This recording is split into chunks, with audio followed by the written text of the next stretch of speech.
All right, I'm recording this the morning after Michigan, let's face it, got dominated by USC. I'm recording it the morning after because I think I was a little too frustrated last night. I think, not like frustrated, angry, just what do I talk about? What does this look like on the channel? Let's just give it a night. Let's get some sleep on it. How you feeling waking up today about the Michigan loss? Is there a hangover? Are you good?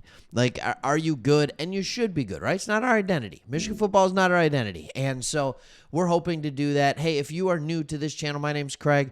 This is actually my third channel. We have Sports Talk Detroit, me and my buddy Chris, along with Sports Talk Extra. Those cover the Lions, then the other one covers other NFL teams. But just love the Wolverines. Needed to do a channel on them as well. We knew it would work in the NFL.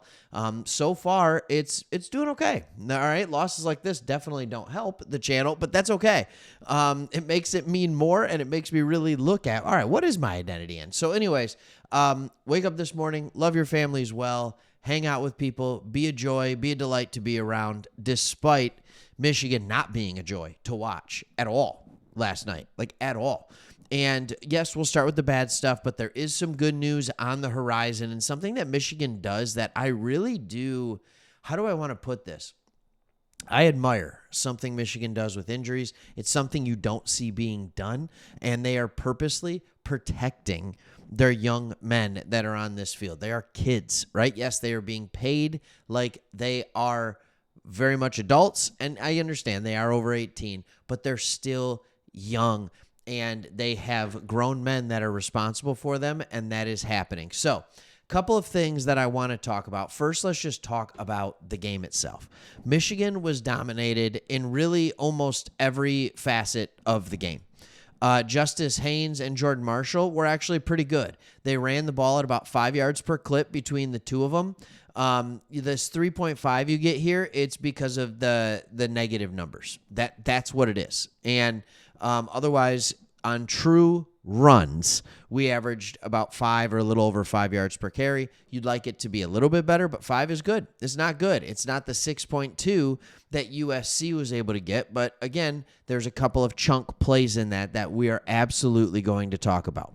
This defense is actually what I want to talk about first, because the wide receivers fixed the drop problem. The offensive line, on the other hand, is something we need to talk about. But I want to talk about this defense under Wink Martindale. He got a lot of credit. Last year, early in the year, the defense was really good. And then throughout the middle stretch, middle 5 games, let's say, they weren't. It was not good. And then all of a sudden, they had really good games against Northwestern. They had a really good game against Ohio State, obviously a phenomenal game. And then they played very well against Alabama. So he got a lot of credit, and it was like, all right, the defense is starting to come around. It's starting to look like what it did last year. But this year, without absolute superstars in the middle of that defensive front, it has struggled to find its footing. There's a ton of talent on this defense, and it's not working. And yesterday was a prime example of the struggle. They kept playing like a shell-type coverage where the corners, the 2 safeties are going to be deep. Hillman was in the box quite a bit. I will give credit on that, which is actually the exact opposite of what they should have done. They put Hillman in the box, and then they put their corners back 10 to 15 yards. It didn't matter the down and distance. Didn't matter if it was 1st and 10 or 3rd and 4. Those corners were 15 yards off the ball by the time the ball was thrown. There were quick passes all day. USC was getting 4, 5, 6 yards a pop on every run, and they were getting 5, 6, 7 yards a pop on every pass. Like, we just hung back. And then we'd bring our safety up in the box, and then they just run their tight end up the seam. And then they would have that all day. It doesn't make sense. If you are going to bring pressure, you need to press every once in a while. And I think the biggest question that I ask is, how many times did we get beat deep? And you can say, well, we didn't get beat deep because we were playing off so much. No, there were times, rarely, that we played up. There was a deep attempt with Jair Hill defending. There was a intermediate pass that took a ridiculous catch by Mekhi Lemon for the touchdown. But for the most part, when our DBs played up, they were up to the task. And I would have rather made them make the big play In this game, it became very apparent very quickly that they were going to make the little right plays all day long. It wasn't going to work. And one thing that Wink Martindale's been so good at, I will give him credit for, is adjustments.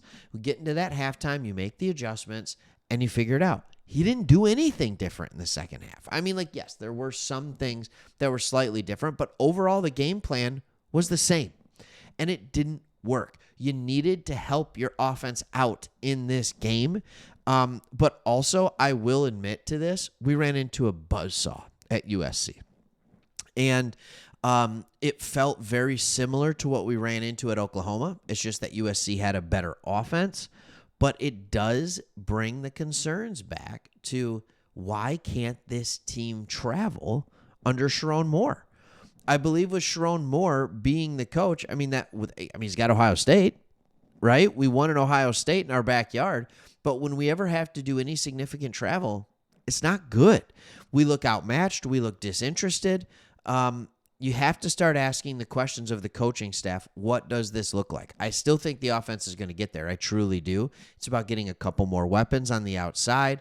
It's about developing the offensive line, allowing some of these ridiculous recruits that we have coming up. I'm okay there. But there's a couple of things. Now, I did say that we had good news.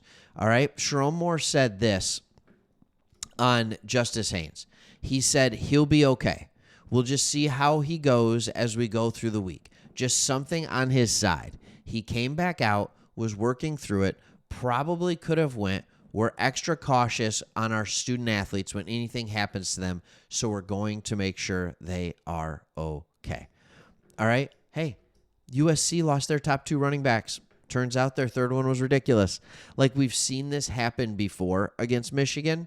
I'm waiting for Michigan to lose a running back or two, and theirs be the most ridiculous. I'm waiting for a quarterback to go down and ours to be our backup to be that. We need to continue working on the depth of our team.